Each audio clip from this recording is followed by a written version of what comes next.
rise and shine your light and opulent solution seekers. It's your girl, the spiritual activist, coming to you with another word, message, spot of wisdom, whatever you want to call it.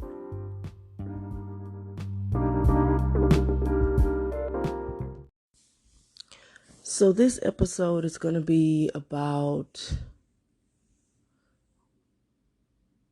conquering your mind, but more so in regards to the feelings that we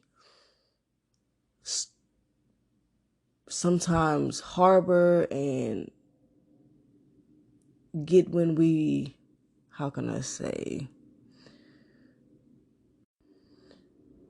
when we get these intrusive thoughts or thoughts that make us feel uncomfortable. And a lot of times they give us these emotions like shame, self-judgment, guilt. And we start asking ourselves things like, what's wrong with me? Why do I have these thoughts? Why am I having these dreams? Why am I having these fantasies or whatever it may be? A lot of us out here are beating ourselves up. And y'all don't need to be out there doing that, because I'm here to let you know a lot of people have intrusive thoughts, intrusive dreams, and majority, 90% of those come from not your true essence, but the layers that are piled onto your true essence, the programming, the things that you've seen, that you've watched, that has infiltrated these types of mindsets and fantasies or thoughts or feelings or emotions, all these things. So as you awaken and you start to, pierce through these layers, you have to think, just visualize going through layers. If you're the core and you start going through these layers that are on top of the core, you literally are going through it, right? That means you're going to feel it. You're going to experience it, because you have to go through it to get out of it. So that's just part of the process of healing.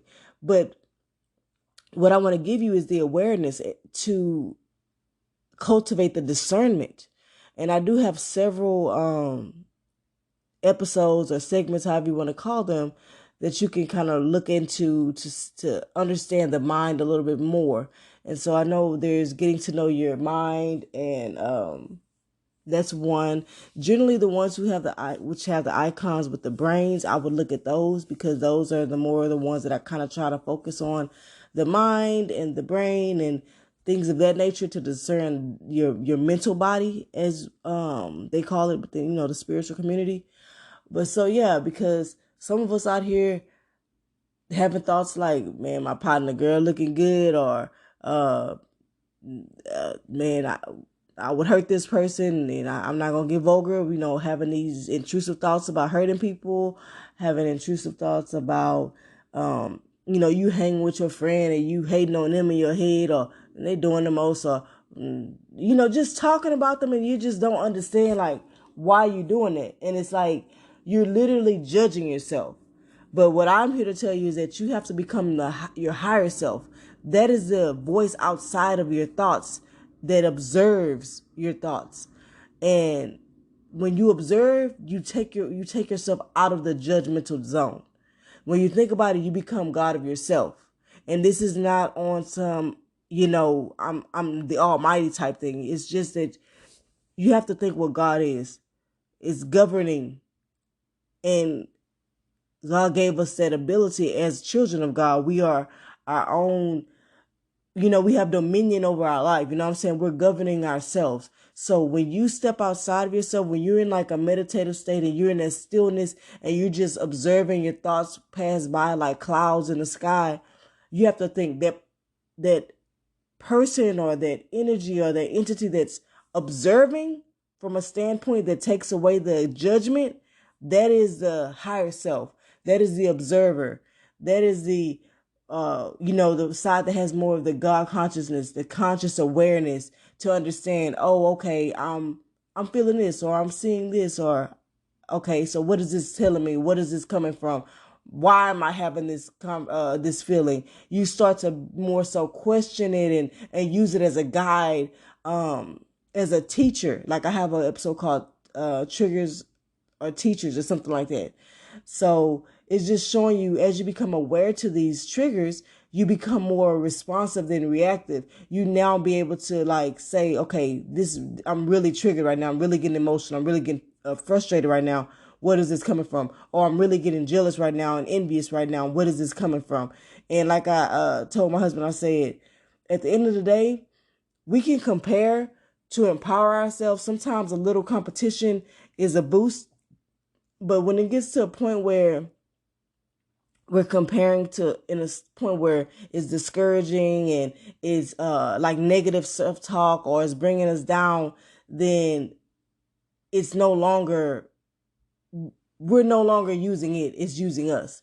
And so that's a big motto for me when it comes to like staying ready so you ain't got to get ready in regards to energy within and without myself. You have to understand that you got to know how to use the struggle and not let the struggle use you. You have to know how to always stay empowered.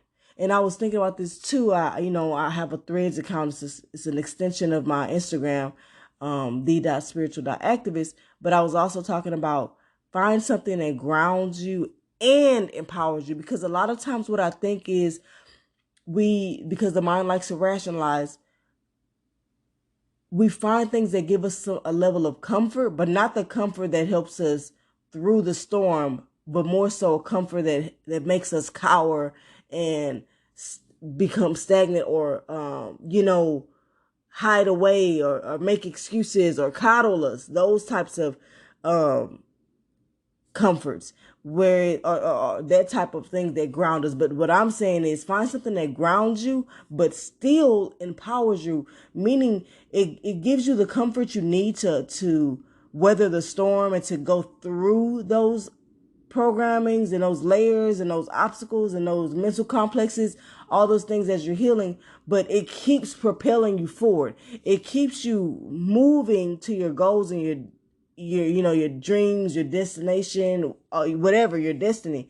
It just keeps you moving. It keeps you motivated. It keeps you inspired. It keeps you uplifted. Those are the things that you need to find ground in those things. And so just to bring it all back, the the big solution for this when you're having those thoughts is to understand that is just a part of going through the process. Those the part of breaking down and the crumbling of those complexes and the mental matrix that become aware of. You're seeing it now, so you're feeling it. It's all connected. When you are, when you think of the root, when you think of all the chakras, it's I am, I feel, I do, I feel, I see, I love, like all these, I speak, like I say, you know what I mean? Like it's all connected. So as you're going through them, you're experiencing them in this whole body experience. So it's gonna come with some emotions, some feelings attached to it. But once you have the discernment and the knowledge, knowing like what it's coming from, you can detach yourself away from it, relieving yourself of the guilt, the shame, and the self-judgment, knowing that this is just part of the process and you don't have to attach your identity and how you want to show up and who you say you are. Your sense of self, your ego doesn't have to be attached to these thoughts. You are not your thoughts. You're just experiencing them based on the stimuli around you, based on the experiences that you've had, based on the programming that you had. And ultimately, it's all programming and conditioning. Whether you experience it or not, you don't have to be a reflection of your experience. You don't have to be a reflection of your wounds. You don't have to be a reflection of your traumas or fears. You've had them. They've maybe shaped you in some way or taught you something. So now you have a new mindset or a new level of awareness or understanding, but it doesn't have to define you. You get the ultimate choice. Like you are the most strongest energy in yourself. You are the strongest power. And when you allow outside sources or even inside sources or energies dictate and control, then it's controlling you when you are ultimately in the driver's seat of your life. Also, this, I wanted to just post this separately, but I'm most likely after like a week, I'll probably be adding this to my Getting to Know Your Mind series, because I think this is an essential part of it. But if not, then I'll just have the brain icon, which symbolizes something that's dealing with the mental body. But yeah, as always, that's all, guys. Peace out. So today on this episode, I want to talk about coping skills, anxiety, and the definition on how I define affirmations, and a couple mantras that I've been using or that I feel are very essential in this season and this transformative time of fall. So yeah, let's get right into it. All right, so as a mother, foundational Black American with a young school-age child, I was really reflecting on, and as like a teacher, so I was just reflecting on school in general, the system and how it impacts students. And a lot of districts have been getting into the SEL, which is a social emotional learning concept, which is great. And I kind of just want to touch on like how school, it can be a stressful environment. It can be traumatic to the emotions. And a lot of times when children don't have the awareness or emotional maturity, they are really just responsive and in survival mode. They're just responsive to the emotions that are constantly rushing in and out of their bodies, because emotions are energy in motion. And so they're highly reactive. There, a lot of times the behavior shows up as what we don't feel is desirable behavior. And a lot of times they have this a lot of energy. And I say this even as adults, especially melanated Black, the spirit is very big. And a lot of times we don't know how to shrink it, or we don't even want to shrink it to fit into the systems that is outdated. And we tend to not look at the system and want to modify that. We tend to try to force and condition the generations to assimilate and change and shift themselves to fit into a box or a space that does not serve them. You know what I mean? So I was just thinking about anxiety, and especially this time of year. It's getting into the holiday seasons. The energy around the season is very dense, is very like intense, and there's a lot of struggle season I'm feeling from everybody. A lot of people just feeling like, as one of my colleagues say, like everybody's in the fight of their life, and not to put it like dramatically stating, but that's how people feel. They're like in the fight of their life. Like, and later on I'll go into some mantras and some or as I call them, prayers too, because to me mantras are forms of prayer that we can just chant in our head or out loud, when we're alone, or however you want to do it in meditation, to kind of help us continue to give us the strength to muster through or power through these storms and these trials and tribulations that we may feel like we're going through. But getting back to the anxiety and the coping mechanisms, it's like I was really just reflecting on a lot of the ways stress and intense emotions show up in our bodies. And it's kind of like like anxiety, for one, to me is a normal response, but to just stimuli. But it becomes an issue when it's like debilitating or you can't function because of your anxiety, and that becomes more of the anxiety disorder. But having anxious feelings throughout your body is just another emotion. You know what I'm saying? Like, it's just like fear. It's just like that angst. It's just like sadness, frustration. You have to know how to move these emotions. And I was just like, I research myself. You know what I mean? That's reflection. It's just researching yourself, being observant, being aware. And it's like, for me, like I bite my cuticles. Sometimes I don't really bite my nails like that, but like I'll bite my cuticles. I may bite my lip or the inside of my jaw, or I may like clench my teeth, or I grind my teeth. And sometimes I like pull my hair or fiddle in it. And a lot of these are like what they call body focus repetitive disorders, to maybe like forms of OCD. You know what I mean? I'm not a doctor and I'm not trying to give medical advice, but these are feelings that I feel and my observations and just noticing how I feel like stress and shows up in your body. And a lot of times when we're busyness becomes this buffer to dis-ease. And this dis-ease or disease is not necessarily, it has to be a disease. It's a dis-ease, meaning this could be stress. It could be a silent killer. It doesn't have to be like, oh, you got pneumonia. Like, I'm not talking about disease like that, or you have, an actual disease. But these things that just sit in our body, they show up physically. They're like alarm. They're like check engine lights that's telling us, hey, you need to release this energy. You've been really busy. You've been kind of not necessarily consciously dissociated, but just like detached from your body just to survive. Because when you're in the trenches, you constantly have to recalibrate, recenter, and release.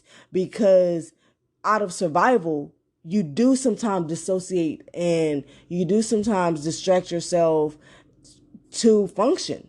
And so, but understanding that that you have to take a day out of the week or sometimes a time out of the day to give yourself a space of peace and stillness, because stillness is like an alarm. If busyness is like a buffer, stillness is like an alarm that you cannot ignore. So once you start getting those moments of stillness and rest, things start to arise, and you may be looking at it like, dang, man, every time I got a break or vacation, something pop up.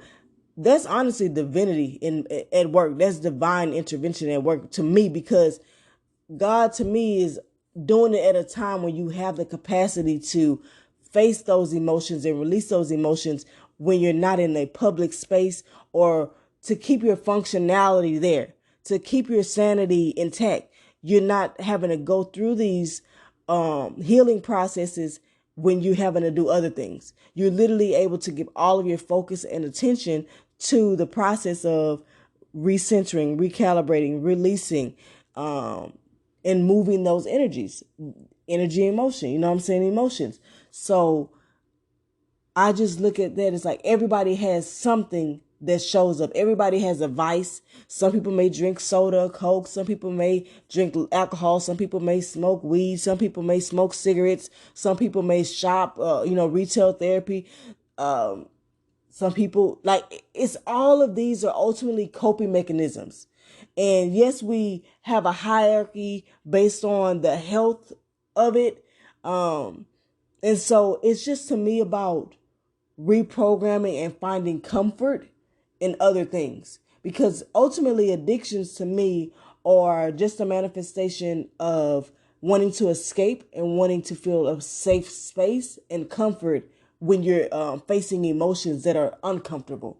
So it's a fight for comfort when you're fearful. But when you understand that you're the most powerful energy in your body, and any emotion you feel is temporary as long as you deem it temporary, then you can kind of go through the emotion without running away from it. Because when you do that, you deflect and you avoid and you don't heal.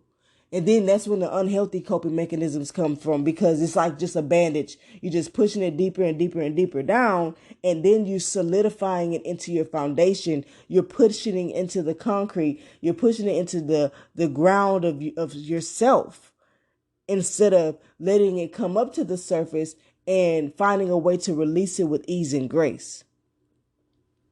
Finding a comfort that helps you go through the storm of the process, but continues to move you and not have you cower. And I mentioned something about this in my last video. So feel free to kind of go back to that one and just, if you want to get a little bit more into that. But yeah, so, some people like to do needlepoint and crafts. And I feel like those are some healthier ways or alternatives to get into that meditative state and get into a reflective state where you can process your thoughts and your emotions when something happens that triggers those emotions and thoughts. You see what I'm saying? Like sometimes I wash dishes and I clean when I'm frustrated or angry, because it helps me move those emotions. It helps me process my feelings and think about why I'm triggered, oh, now I can kind of start looking at my inner child or my inner teenager, or, an experience that I've had, and maybe I can heal through that experience, but in a state where my body is calm, where it's like, it's not in a state of fear. Because when you do that, you put yourself in fight or flight, and you cannot truly process and heal through those emotions when you're in that state, when your nervous system is dysregulated. So to me, that meditative state, when you're doing a more of a moving meditation, I guess you can call it, where you're not just sitting in, still, or in the crisscross applesauce, you know what I mean, or laying down in the bed, when you're more like doing something to get in a meditative state. Another thing you can do is go for a walk in nature or on a treadmill. Don't limit yourself by what you may think society deems as acceptable. Like, if walking in your house is the only thing you can do it. If walking in the treadmill at your gym or whatever is what you can do versus going into nature, then do it. Like, it's no hierarchy, is no, like, release the classes and programming that makes you feel guilty about things, that makes your ego, because when you start doing that, it becomes counterproductive, and then you run away from what you should be doing because you're allowing your emotions to dictate your actions. You know what I'm saying? Then you start feeling like, oh, I don't even want to do it, this is embarrassing. Release that shame and all that BS. You know what I'm saying? But some people work out. That's another healthy coping mechanism. You know what I'm saying? Of course, anything can become unhealthy if you do it too extensively, but you have to use that mindset to understand the threshold or the boundary where it's now impeding something else that's vital or important. You know what I'm saying? So, um, yeah, just understanding that we all have these emotions, and a lot of times the strongest or most powerful ones are anxiety and fear, and just and heartbreak. Like, people underestimate the feeling of heartbreak, and I'm not just talking about a breakup, but someone hurting your feelings. And that's a hard one for people to address, especially men, black men in society, because we're always trying to put them in this box of what we think is masculine, you know what I'm saying?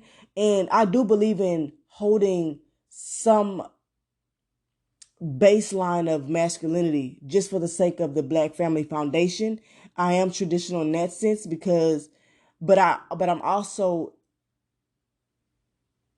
more, I guess, liberal and kind of modern when it comes to, like, not thinking all nice men or simps, or these types of other labels we want to throw on men who may not just be the quote unquote thug, you know what I'm saying? Because even if you get a little hood to me does not have a negative connotation. Hood to me is an environment you've been in, but you can still have heart being in the hood. You know what I'm saying? We have to understand and be able to redefine these labels that they throw at us to put us in this small box, like we're not these multifaceted spirits and beings. So, and like I said, going back to having a young Black child within the school system, being able to normalize giving them the support that they need in schools. If little Timmy can get therapy and have advocates come in and advocate for them, in school settings, when there may be a personality conflict between them and the teacher, or that teacher may have unconscious biases that they have not even become aware or privy to, all these types of things that do not go with the fact that they're already carrying a level of complexes, mental complexes. They're already carrying a level of generational trauma. You know what I'm saying? And school in itself is a system that does not support the Black male or Black female, like that spirit alone. So let's normalize giving them the support they need, the therapy, tools and coping mechanisms, stress balls, whatever it is, breathing exercises, just bringing them aware to the fact that they're humans and they have emotions, and it's okay that school may make them this, or they may have this reaction, or they may feel nervous, or they may feel anxious. For years, I had a nervous stomach pulling up to my school every morning, and I never even put two and two together. I don't even think anxiety was even in my, like, it was most like my vocabulary, because I've always liked psychology, but it's like I never put it to myself. Yes, down the line, I diagnosed myself before I even knew anything about seasonal depression. I diagnosed myself. I was like, I feel like I like created that in my own mind without even knowing that it was a thing. I was like, man, I just feel like around certain seasons, I just get sadder, yada, yada, yada. And I told it to a therapist. She's like, oh, yeah, seasonal affective disorder. I was like, what? There's actually a thing for this?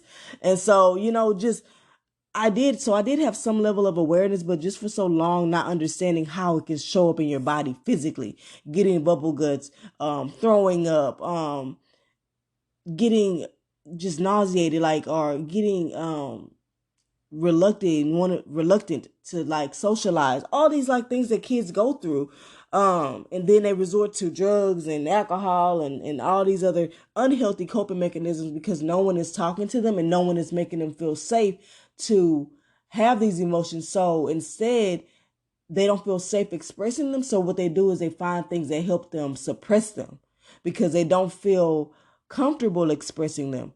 When you feel comfortable to express, you will not suppress. You know what I'm saying? So, and we have to be aware so we do not oppress them in their emotions or basically prevent them from feeling like they have a safe space to express those emotions.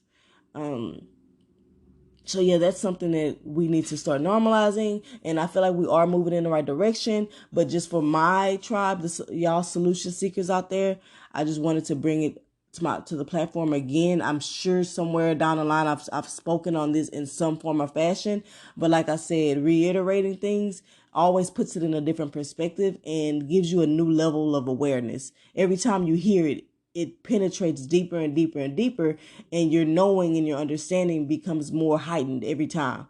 So there's never too many times you can hear some good advice, you know what I'm saying? Or be brought to awareness. And so let's get into some mantras or for one, a mantra to me is somewhat of a prayer. And the difference between the mantra and the affirmations is, to me, you have to think of the word affirm. Affirming to me is like validating something that you already know or that you're trying to program as a knowing, like as a belief. So it's like when you say like, I am strong, I am worthy, that is a knowing that you have. That is a belief that you want to have and that you want to incorporate into your new belief system, into your ego, your sense of self. And so the affirmation is to use as a catalyst to program it into your mind.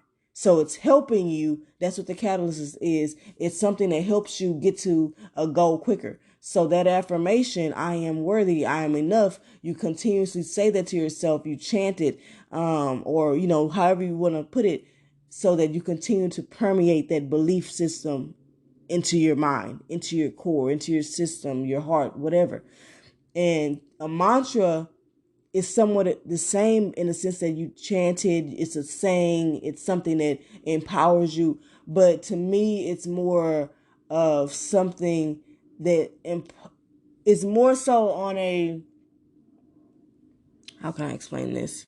To me, a mantra is more so something that I say when I don't have the belief fully, or I'm trying to cultivate it more. Like it's more the beginning stages before you get to the affirming. Like affirming is like, okay, yeah, I already know. Now let me just continue to say this because I know it. But whereas a mantra is like calling on the help to build the confidence. Like things you say, like one of my favorite mantras is, it's temporary until it's fulfilling.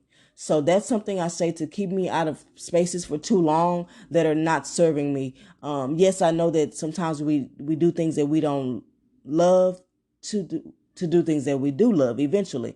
And that's the whole idea of it's temporary. So I take away the guilt and shame and self-judgment of the fact that I may be doing something that's not serving me typically, in a sense, on a whole scale, goal wide type thing. But ultimately it is serving me in some form or fashion because it's either putting food in my family's mouth, a roof over my head, paying my bills, giving me the experience that I need for my true final goal in my career. It may be like just a little stepping stone, maybe just an entry level position, but this still is going to build the experience that I need for when I do get the degree, or yada, yada, yada. You know what I'm saying? So some of the mantras that I don't think I posted them yet, but some of the ones that I like to say, which that are powerful because they're like rebuking, which is like an extreme disdain or like dislike for something. So to me, it's like a releasing. Like I release you out of my life. I rebuke this out of my life, out of my energy. So like I said, I've been feeling like people have been in this season of struggle. So for me, I know I'm a creator. I know God made me a creator. And I know my birthright is abundant. So I'm going to say things that cultivate this mindset and release the poverty programming, release this idea of becoming this servant and this struggle season. Like I rebuke the season of struggle. I rebuke the season of resistance to positive change. I rebuke the energy of fear from holding me down and weighing me down. I rebuke anything that has this lack, scarcity, poverty mindset that limits the growth mindset. The idea that I can't achieve anything I put my mind to. I rebuke those. And so those are mantras that I say like on a daily, like especially around this season, because we are part of a collective. And me still being in the trenches and wanting to serve my community, the people who are not yet aware and the people who are aware, but they still need guidance through maneuvering the spiritual awakening process, the conscious awareness process, all that, whatever you want to label this experience, this spiritual healing journey. Yeah, we need mantras of protection. We need mantras. We need to constantly cleanse our homes physically, like clean it, open these windows, open these doors at least once a week, you know what I'm saying? Because we don't realize how much we just bubble this energy and trap it in our aura, you know what I'm saying? Like the same way you have to release energy from your body, you need to release it from your sacred space, which is your home. So yeah, like I said, I rebuke this season of struggle. I rebuke seasonal depression, because like I said, once you understand depression and understand that it's an emotion that has dwelled in your body for too long, and it comes from being, speaking for the foundational Black Americans, being in an environment, a heinous environment for too long with no healing interventions.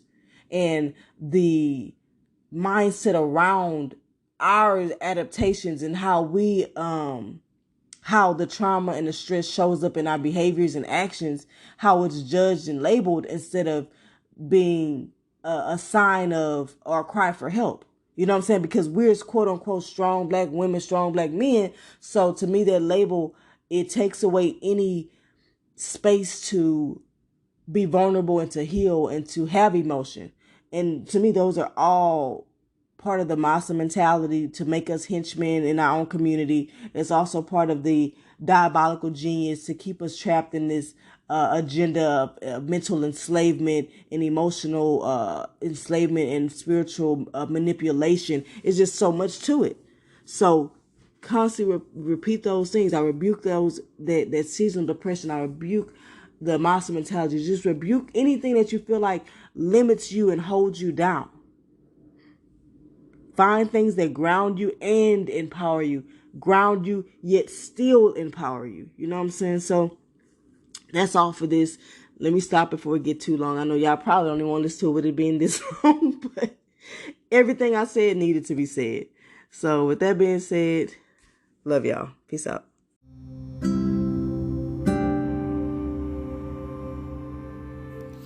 Well, as always, someone who cares, a spiritual activist. Remember, we're getting to the root so we can find the solution. Peace, love, light, and healing energies. Be open to receiving them. Keep God first. I love you guys. Peace out.